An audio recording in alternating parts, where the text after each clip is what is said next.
Are you a scholar, journalist, or writer focused on Palestine? Contribute to the foremost journal on the past, present, and future of Jerusalem. The Jerusalem Quarterly is soliciting articles for peer review, essays, and letters from Jerusalem. Send your work to jq@palestine-studies.org or see palestine-studies.org/journals for more info. Welcome to Jerusalem Unplugged, the only podcast dedicated to Jerusalem, its history, and its people. Your host, Roberto Mazza, will bring you guests discussing their relationship with the Holy City.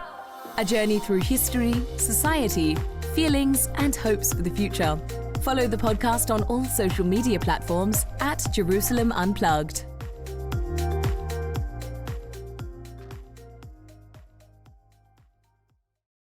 Welcome to Jerusalem Unplugged, the podcast dedicated to Jerusalem, its history, and its people. I'm your host, Roberto Mazza, and today it's with great pleasure that my guest is Joel Stokes. Joel is currently a PhD student at UCL, London, University College London, and is working on what I just picking up from his webpage, Heritage and Socio-Political Legitimacy, a historical study of Palestinian archaeological agency within contested space. But he recently published an article with the Jerusalem Quarterly, Privatized Heritage, Spaces and Control of Historical Narratives, the City of David, and Silwan, a case study. So today we're going to definitely talk about archaeology, Silwan, the City of David, which is one of the most controversial topics related to the ancient history of Jerusalem. And in order to do that, first of all, I want to say, Joel, thank you. Hi, Roberto. Thank you very much for having me on. So the first question I want to ask is if you can tell us a little bit more about yourself and how you came to work on this very controversial and heated topic. Sure. So the origin story for my interest in this topic, I suppose, could start numerous places. The one I tend to tell people is I tend to preface my explanation with sort of a positionality statement that I grew up in a very progressive, liberal, reform Jewish household in the UK, and was heavily involved in Jewish youth movements throughout my childhood and early adult life. And so through those experiences, I had a very particular sort of engagement with Israel-Palestine and the conflict in particular.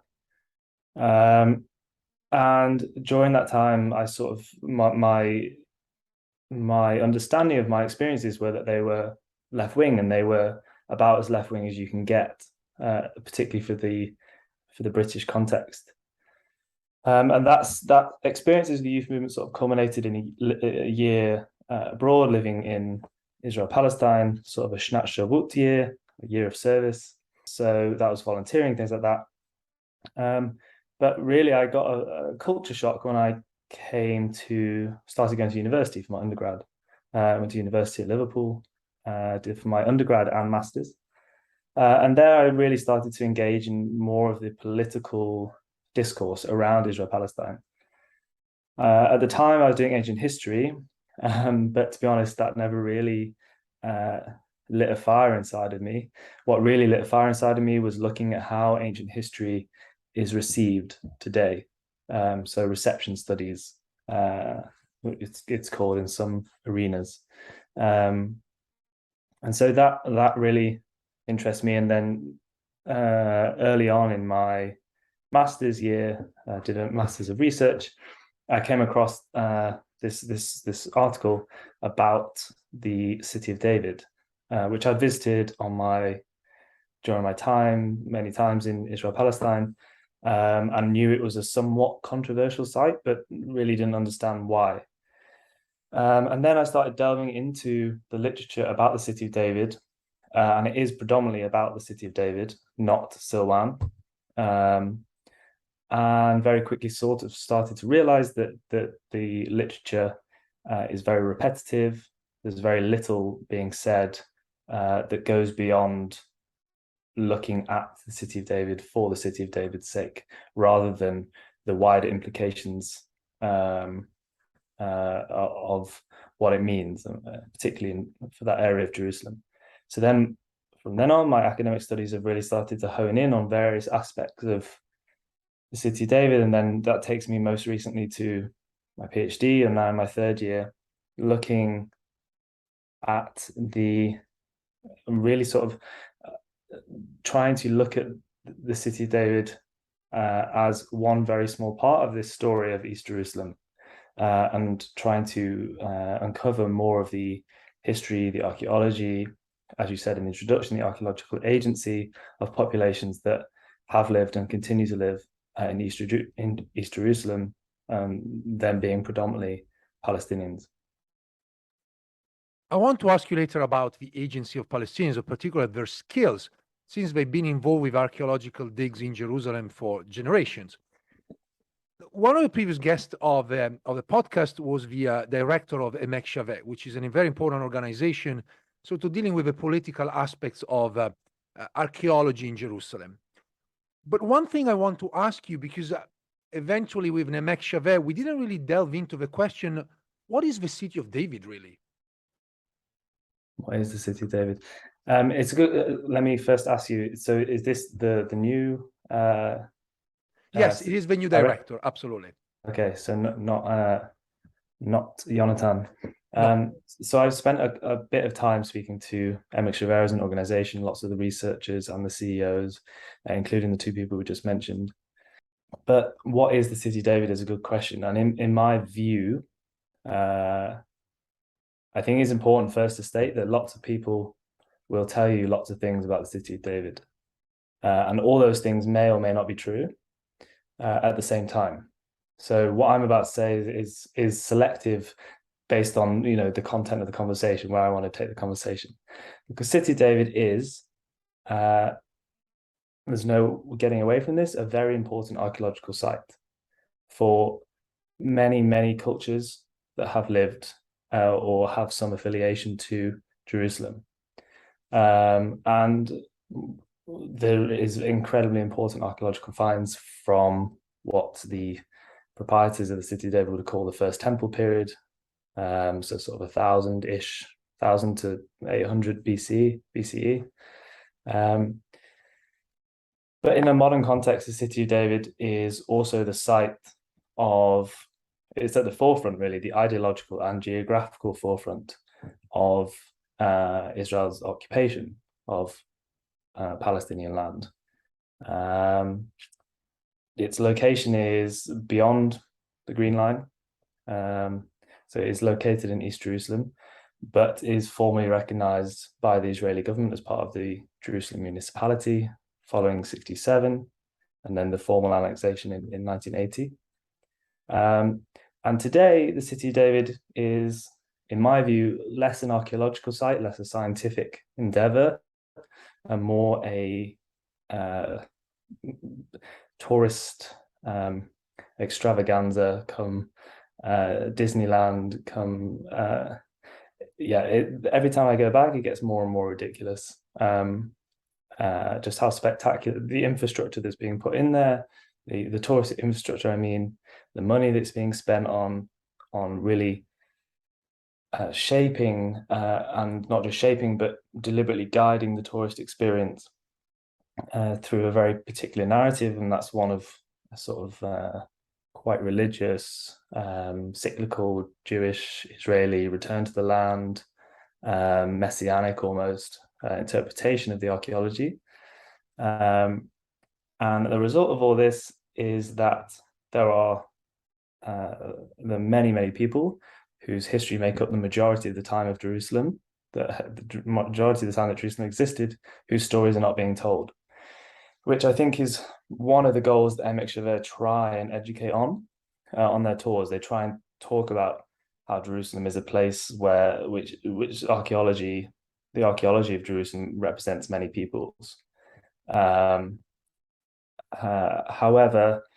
I also think it's probably one of the places where Emek Shaveh's work fails to reach the ears of the people they really want to try and reach, because that story, when you're talking to tourists, is really hard to make exciting. It's really hard to find people who are willing to listen to a story that includes many cultures. People want to hear about themselves, but people want to hear about cultures that they feel affiliated with, and they want that story to be exciting. So that's what the City of David is now. I mean, I can go a little bit into the people who run it, and so that's more of the political side, if that's what you want as well. But yeah, in terms of the park, the site itself, that's the City of David at the moment. I'm curious about how the City of David plays a role in your own work. I mean, obviously, this is an archaeological side, but as you mentioned, is also very political, controversial, and is about let's call it manipulation of heritage. Everybody wants a piece of it, right? Because it does represent different people at different stages throughout history. So I was curious about what is the City of David for you in your work?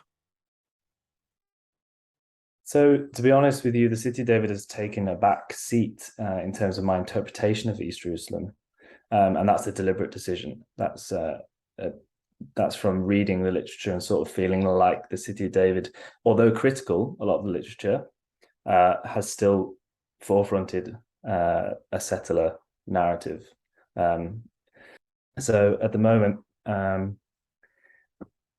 City of David in my work predominantly represents a historical archive. So I'm spending a lot of time in the Palestine Exploration Fund archives in London to look at the history of workers, basically, in the excavations, because the excavations have been going on for over 150 years.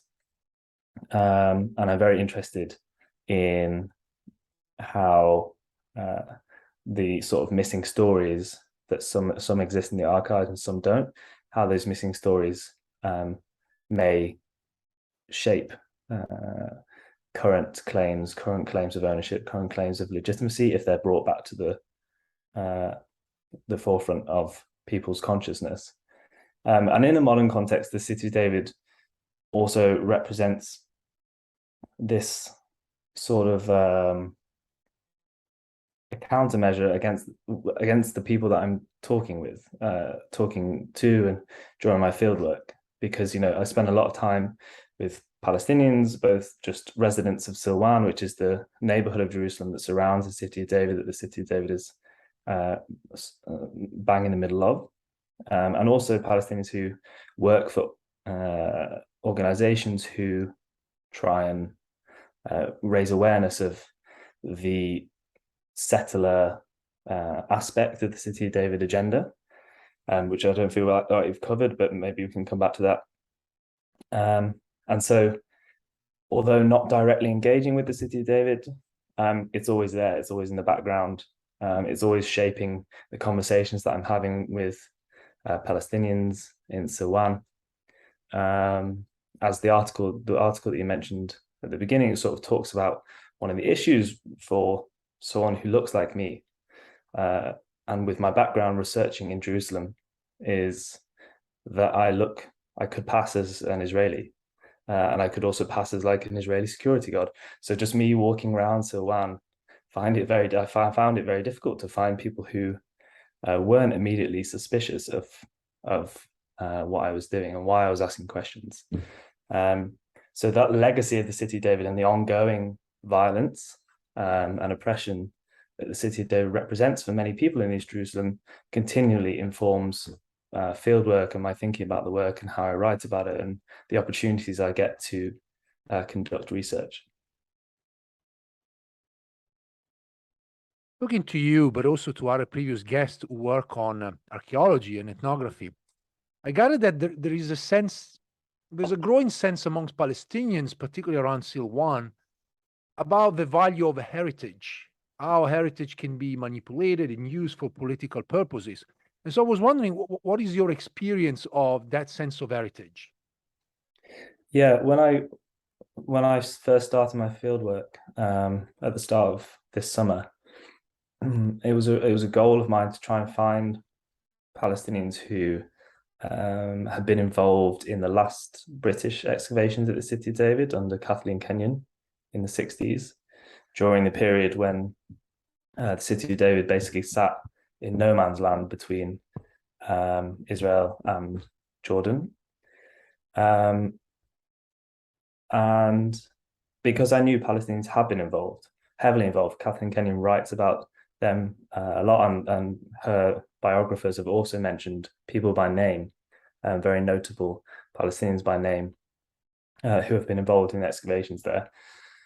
And then against that, I also had the literature, which basically tells you that Palestinians aren't that interested in archaeology for a number of reasons. The most obvious one is that because it's been used as a tool of Israeli nation building, there's many in Palestinian society that feel like it's not an appropriate tool, or it's not a necessary tool for Palestinians to use for their own ideas of heritage and legitimacy and ownership. And I also view those three things quite neatly interlinked: heritage, ownership, and legitimacy. But when I got to Silwan, I also found that there's a very rich scene, basically, of in Silwan in particular, of practices that some people might not even call heritage, but I would call it heritage, taking a critical heritage view of it, that called upon sort of iconography, Palestinian history, famous figures in Palestinian society, literature, that kind of thing, that are all small parts of forming. I don't want to put it as like a too much in the words of conflict, but like they form part of a resistance against the City of David, because they're telling a story about how Palestinians have been in this area for centuries. And it's also difficult to frame these Palestinian heritage practices in the same way as archaeology is being used at the City of David, because they have different functions and they take on different forms. But my experience of the heritage practices taking place in Silwan was diverse, extremely innovative, and flourishing, really flourishing. And it's interesting because it's in the heritage world, we have UNESCO famously delineates between tangible and intangible heritage, and all these things. And I would argue that isn't all heritage in some way intangible, because we don't really know why we're attached to these things, or what gives us a claim over this thing over someone else. And it's interesting that most of the Palestinian heritage practices that I came across would be classed as intangible in the UNESCO's view. But I think I argue a little bit in the article that they take on very tangible, they provide tangible results in terms of community building and storytelling and that kind of thing. So yeah. I want to go back to the Palestine Exploration Fund. Felicity Cobbing was a guest of a podcast, and with her we talked about British archaeologists, men and women, as you mentioned, that excavated Jerusalem, and we talked about some of their stories. And we briefly touched upon the question of Palestinian workers, but obviously that was not the main topic of the conversation. Now, this is part of your work, so I was wondering if you can tell us more about who were the workers? Where did they come from? Are they from Jerusalem, nearby villages? I don't know, I'm thinking about Lifta, for instance. And to what extent they contributed to the excavation, but also I'm interested in understanding what was their understanding of the digging, essentially. Sure. So a lot of the records are, as you said, in the Palestine Exploration Fund, because they were predominantly the people funding excavations at the City of David in general.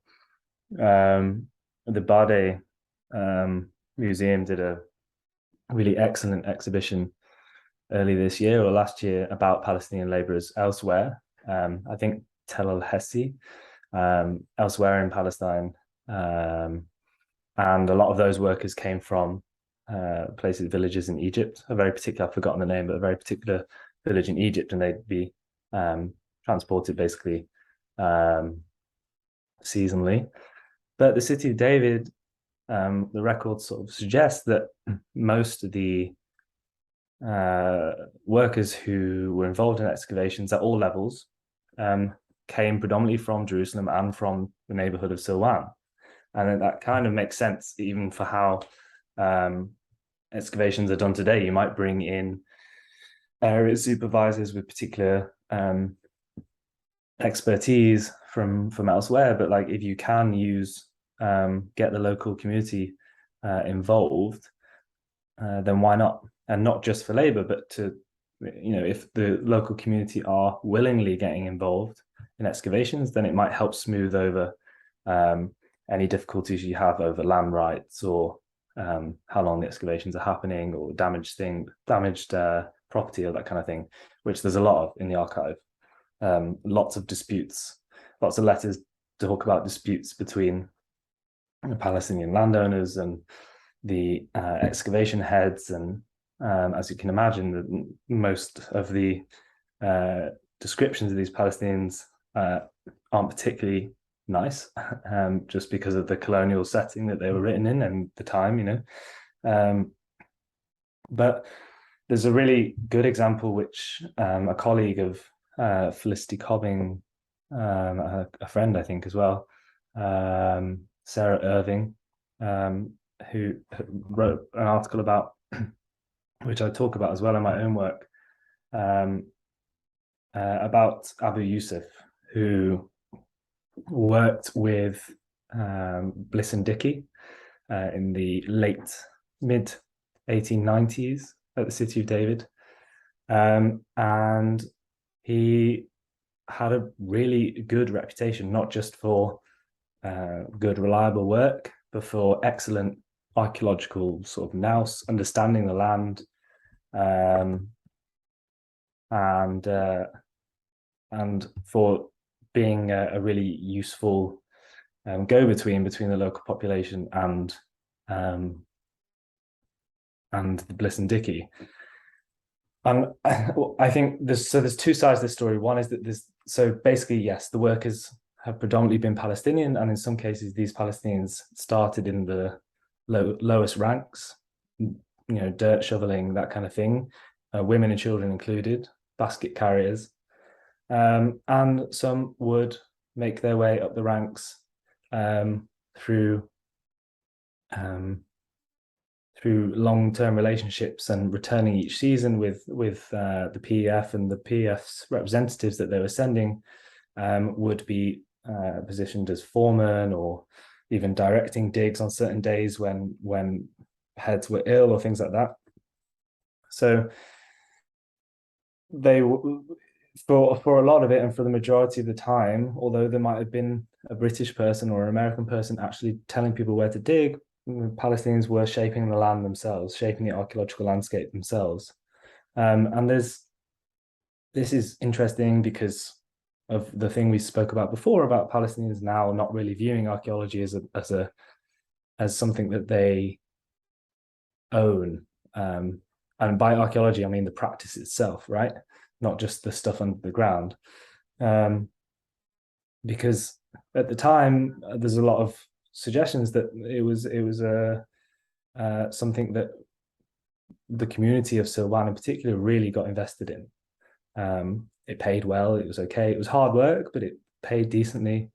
And there's a lot of nepotism as well in the archive that goes on between someone's families. Someone worked, and so he gets his family involved, and this family return every year. But so this is a form of archaeological agency, right? It's developing skills to do archaeology, to learn about the history through digging, and choosing to do so and making a living from it. But I sort of take a two-sided look at what archaeological agency for Palestinians at this time really also means. And there's another account from from Bliss's diary, I think, where he talks about a Palestinian woman that he doesn't name, who he says routinely comes to the excavations every Monday or every week, once a week, basically, and threatens to throw herself down the pits. She was upset that there was some kind of middleman who promised that the land wouldn't be dug on, or it was, and it was her land, and there was some kind of confusion. And she turns up every week and threatens to throw herself into the pits, which will obviously prevent digging. And these excavations are happening on a very tight timescale and with very small budgets. And Bliss writes something like, the exchange of a silver coin usually placates her, or something like that. And when I first read this, I thought that's, it's quite a interesting, you could say even funny story, the way he writes about it. But actually, like, this woman is clearly very upset about the agreement that has been taking place without her. It's happening on land that she believes belongs to her or her family. And she's taken it upon herself to stop the archaeological excavation in order to get something out of it for her.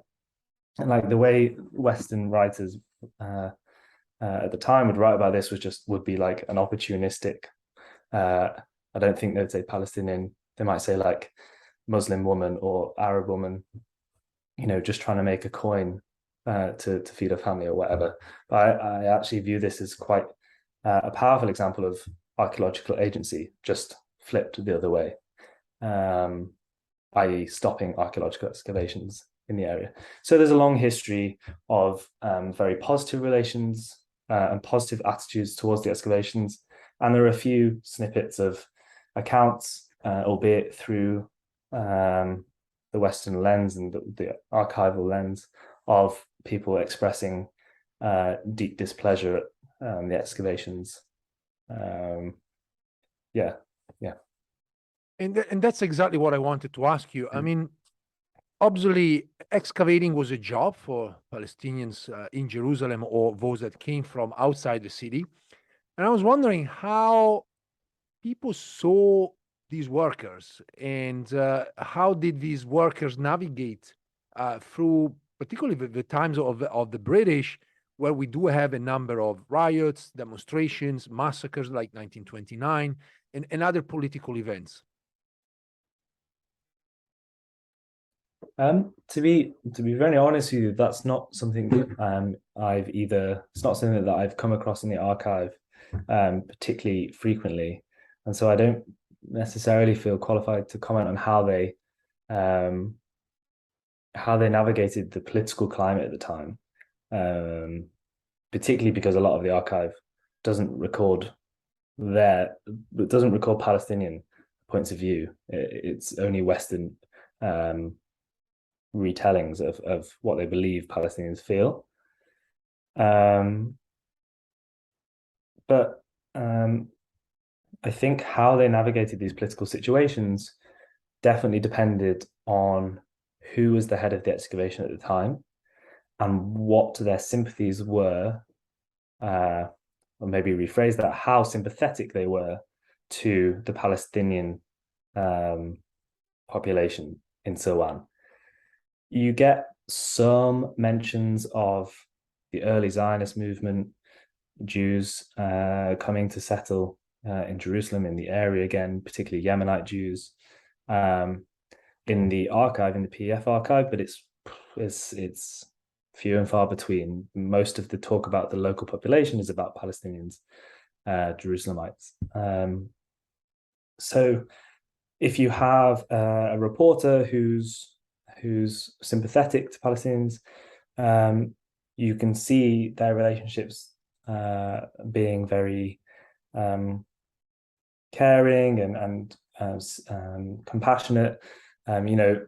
This same person that Abu Yusuf, who Sarah Irving talks about, he eventually dies from illness. And the way Bliss and Dickey write about him is actually quite touching. They're deeply hurt. He wasn't just a worker, he was a friend, and a good friend. Yeah, I think the only thing I can say anything else I can say on that is that Kathleen Kenyon's biographies of Kathleen Kenyon and also her excavation reports are quite interesting, because she was excavating at a very politically tense time between Israel and Jordan. And it was well documented that Kathleen Kenyon was very sympathetic to the Palestinian cause, would potentially go as far as calling her an anti-Zionist. And I think the way that the records talk about her interactions with local Palestinians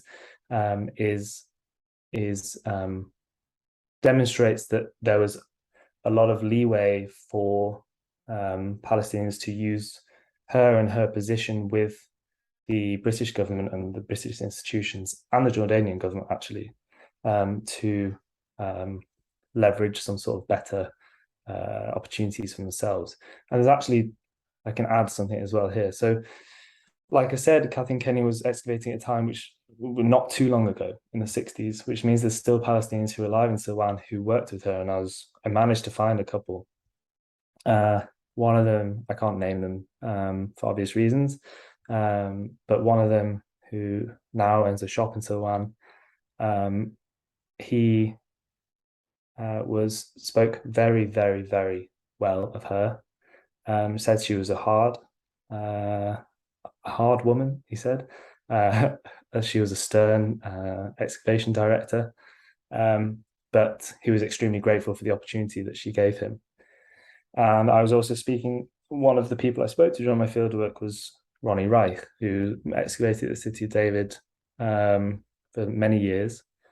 And he told me that when he started excavating, it wasn't that long after Kathleen Kenyon had stopped her excavations. I think the first excavation he did at City of David was in the 80s.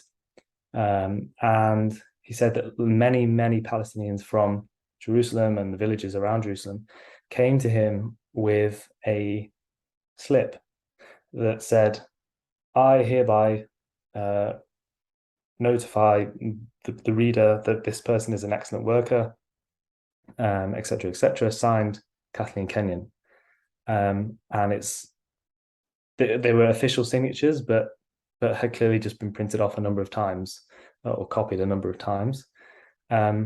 But maybe that's a little bit of an insight into her position beyond the director of an excavation to help the local population out, do favors, that kind of thing. But I think I should stress that the director to local population / workforce relationship, as far as I've seen, was fairly limited and pretty much always very professional. Favors only went so far. Yeah. I have a couple more questions, and one is sort of looking at possibly the present, but asking also you about the future. How do you see the excavation of the city of David for Silwan in the future? Well, I guess in order to talk about the future, I should quickly talk about what's happening at the moment or in the last 5 years. So the Elad, who run the excavations, run the tourist site, they don't actually do the excavations, but the Israel Antiquities Authority, the IAA, are a subcontractor for Elad, and they basically do as Elad please. They have been expanding the site massively in the last few years. And, for many, they look at that and they're just expanding the site for tourism purposes.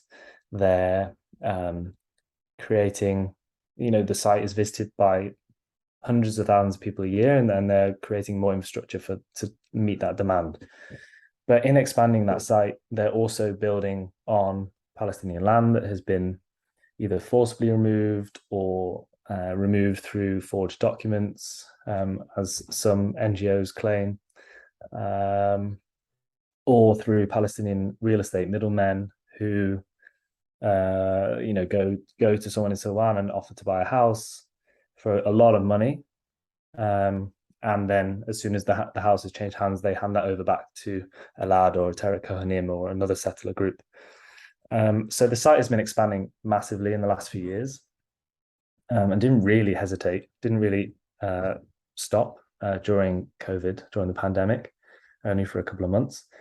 And the result of that is their latest couple of projects, which is the development of kind of tourist farm in Wadi Rababa, so south of the current City of David site, and also the digging of a vast underground tunnel that leads up from the Pool of Siloam all the way underneath the main road of Silwan, of Wadi Hilwe, and then underneath the walls of Jerusalem, and then it comes out basically by the Western Wall Plaza, in the Western Wall Plaza.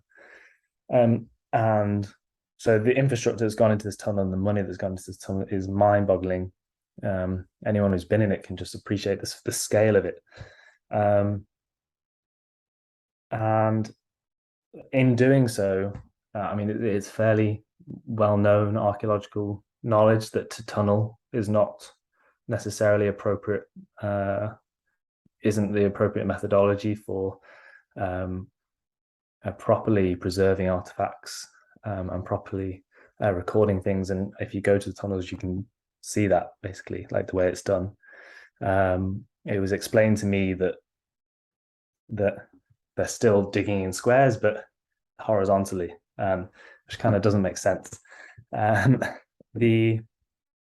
So the tunnel has very direct impacts for Palestinians, the archaeology of the tunnel, in that many Palestinians living directly above the tunnel have claimed that their houses have started to shift in size, cracks appearing in the walls, that kind of thing. And I mean, it must be said, I should say that a lot of the people that I spoke to talked about how Elad are very quick to fix those problems.